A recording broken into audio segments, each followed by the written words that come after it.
આમ તો સમાધિ પ્રકરણ છે ને, એ સમાધિ એટલે શું તો કે સાવ માયામાં રચ્યો પચ્યો રહેનારો જીવ છે ને.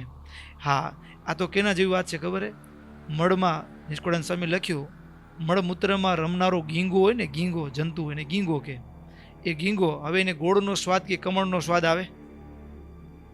હા, એને સ્વાદ ના આવે. હવે એને શું કરવું પડે?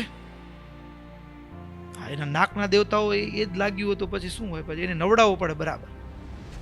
એમ આ જીવ માયામય એટલો બધો ભોગમાં જ આનંદ માનીને બેઠો છે. પણ આનાથી પણ કોઈક અલગ આનંદ છે, દિવ્ય આનંદ છે.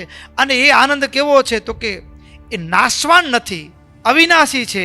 એ આનંદનો સ્વાદ ચખાડવા માટે મહારાજ સમાધિ કરાવે ત્યારે તો જીવને ખબર પડે કે આનાથી પણ એવો અલૌકિક શ્રેષ્ઠ આનંદ છે કે હું તો આ મિથ્યા આનંદમાં બ્રહ્મમાં જીવું છું. અને પછી જેવો સમાધિમાંથી જાગે ને, એટલે સૌથી પહેલો પ્રશ્ન જાગ્યા પછી એ કરે કે પ્રભુ હવે એ આનંદ કાયમ ધામમાં રહેવું હોય તો? ત્યારે પ્રભુ એમ કહે, ધર્મનું પાલન કરવું, સ્વામિનારાયણ મંત્રનો જપ કરવો, સત્શાસ્ત્રોનું સેવન કરવું, સદગુરુનું સેવન કરવું. અને ભક્તો એ જે એક વખત સમાધિનો આનંદ માણીને આવ્યા પછી, સ્વાદ ચાખ્યા પછી એ જીવ ભજનમાં આપમેળે લાગી જાય. કારણ સ્વાદ ચાખ્યો તે. અને હવે ઘણીક વખત કહેતા હોય ને, એક દુકાનનું ભેલપૂડી ખાઈ ગયો દરરોજ ત્યાં જ જાય ગાડી ચલાવીને,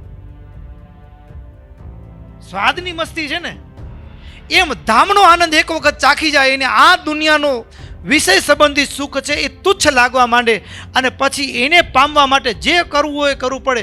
આપણે મરી જાશું પણ એક વખત રૂપિયા કમાઈને પણ ત્યાં તો જવું જો કેને ગણાય, એક વખત તો ફરવા જવું છે.